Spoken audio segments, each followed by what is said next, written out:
नमस्कार, जोहार। अभी जो है हम बेड़ा कोलियरी के गेट के बाहर में खड़े हैं और ये हमारे साथ है कार्तिक गोराई जी, जो पिछले 2 महीने से जो है अनिश्चितकालीन धरने पर बैठे हुए हैं। और ये जो साथी जो लोग देख रहे हैं आप, ये जेबीकेएसएस के कार्यकर्ता हैं और हमारे साथ हैं जेबीकेएसएस के केंद्रीय सदस्य आशीष महतो जी। ये कार्तिक गोराई से मिलने के लिए कुछ दिन पहले जयराम महतो जी भी आए थे और ये आश्वासन दिए थे कि आपकी लड़ाई में जो है हम साथ देंगे और प्रबंधन से जो है आँख से आँख मिलाकर बात करेंगे और आपको न्याय दिलाएंगे। इसीलिए जो है ये लोग यहाँ पर आए हैं, पूरा जानकारी लिए। क्या कुछ बात हुआ कार्तिक दा से, इन सभी चीज़ों के बारे में जो है हम लोग बात करेंगे। दादा, क्या बात हुआ इनसे अभी आपका? देखिए, आज जो है हम बाहर से जो है बोकारो से जो है अपने साथी लोगों को बुलाया हूं, क्योंकि ज़मीनी मामला है तो ज़मीनी मामला के उतनी मुझे जानकारी नहीं है। तो जो कुछ भी बातें हुई तो वो सब सारी बातें आपको जो है राजेश जी है वो आपको सारी बातें बताएंगे, डिटेल से बताएंगे। तो राजेश जी, जैसा कि जयराम महतो जी आए थे वो बताए थे कि इनकी लड़ाई जो है हम लोग एकदम मिलकर लड़ेंगे और आप लोग जो है बाकायदा पहुँचे भी। क्या कुछ बात हुई इनसे? देखिए, लगातार ये 16 साल से आंदोलन कर रहे हैं।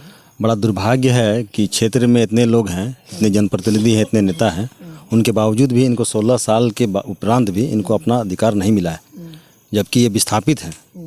विस्थापित हमारे राज्य का एक और दुर्भाग्य है कि विस्थापित, हमको लगता है कि राज्य के तमाम कोलियरियों में हमेशा विस्थापितों को छला गया है और एक आयोग राज्य सरकार के पास नहीं है। विस्थापितों का मांग, विस्थापितों का लड़ाई जो उस आयोग में सुनिश्चित हो पाता, ये आज तक भी झारखंड उससे अछूता है, वंचित है। देखा जा रहा है कि जगह जगह जो है आंदोलन हो रहा, धरना हो रहा, और ख़ास करके जो ज़मीन का विवाद जो है ज़्यादा देखने को मिल रहा। अभी सामने में ही जो है एसीसी के गेट पर दादा खुद धरना दे रहे हैं, वहाँ पर भी जो रैयतों का ही मांग है। ये कंपनी क्या झारखंड में फर्जीवाड़ा करने के लिए ही आती है? देखिए, कहीं ना कहीं ये झारखंड जो ऐसा राज्य है जहाँ शिक्षा का अभाव भी है। ये राज्य के अलग अलग जगहों में जाने के बाद मुझे आभास हुआ है, अशिक्षा के कारण लोगों को दबाया जाता है, कुचला जाता है स्थानीय प्रबंधन के द्वारा। बीसीसीएल हो, सीसीएल हो, ईसीएल हो, अन्य सारे प्रबंधनों के द्वारा विस्थापितों का आवाज़ को हमेशा रोका जाता है। अभी आप यहाँ हैं, कार्तिक जी हैं, तो 16 साल के बावजूद भी इनको अपना निजी ज़मीन जो है एक आता है नहीं, झरना मौजा में 4 एकड़ 66 डिसमिल इनका ज़मीन अधिग्रहण हुआ। अधिग्रहण के बावजूद इनका पूर्वजों के द्वारा पेमेंट लिया गया। और एक और मौजा है आपका बेड़ा मौजा में क्या हुआ कि 2 एकड़ करीबन इनका ज़मीन का अधिग्रहण किया गया है। वो भी इनके द्वारा ट्रेजरी से या फिर भू अर्जन का कार्यालय से पैसा या फिर राशि को नहीं लिया गया है। और एक और मौजा है पतराकुली मौजा, उसमें क्या हुआ है, इन्हीं का ज़मीन जबरन बीसीसीएल प्रबंधन के द्वारा कब्जा कर लिया जाता है, बिना अधिग्रहण, बिना कोई सरकारी प्रमाण का। तो देखिए, एक मध्य वर्ग का परिवार अब उन पूंजीपतियों से लड़ने में 16 साल का समय दे देने के बावजूद भी इनको हक अधिकार नहीं मिलता है।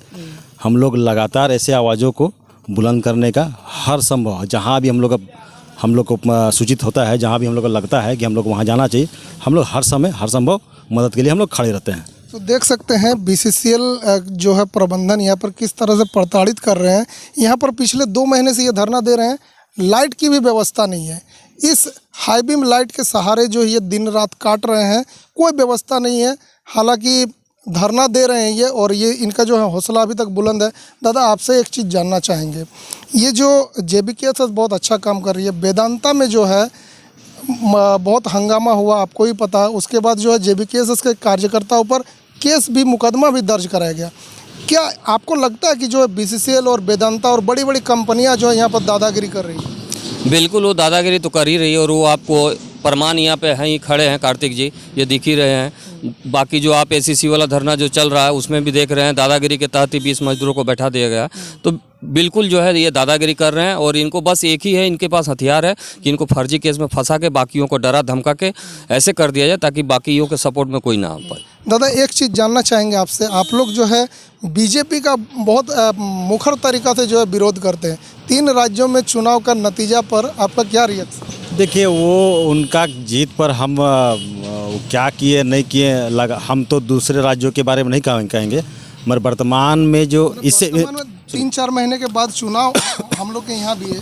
देखिए राज्य में जो बीजेपी की जो सरकार रही है, सबसे बड़ा बात है कि बीजेपी का जो सरकार है, आप गौर कीजिए, हमको लगता है कि कोई इलेक्ट्रॉनिक मीडिया इस पर नहीं चर्चा किया होगा, हम आपको बताते हैं। भूमि लैंड बैंक एक है, उसमें क्या हुआ है कि रैयतों का जो ज़मीन है वो सीधे सीधे भूमि लैंड बैंक में चला गया है। आप एक बार प्रत्येक प्रखंड में या प्रत्येक अंचल से प्रत्येक रैयतों को एक नोटिस प्राप्त हुआ होगा। झारखंड बिहार भूमि सुधार अधिनियम 1950 के 4H के तहत, वो नोटिस के तहत प्रत्येक रैयतों से सिर्फ जीएम लैंड के बारे में डाटा कलेक्ट किया झारखंड सरकार। वो कलेक्ट किया हुआ डाटा को वो प्रतिबंधित सूची में झारखंड सरकार डाल दी है। ये पूरा का पूरा काम रघुवर सरकार ने किया है।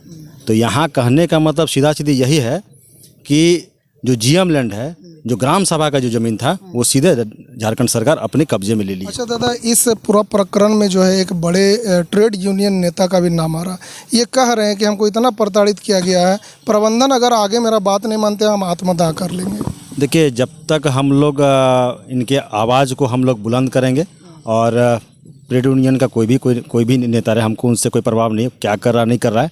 हम लोग जब तक ये इस आंदोलन को इनको न्याय न दिला दें, तब तक ये आंदोलन जारी रहेगा हमारा। तो देख सकते हैं यहाँ पर JBKSS की टीम जो है लगातार इनके संपर्क में है।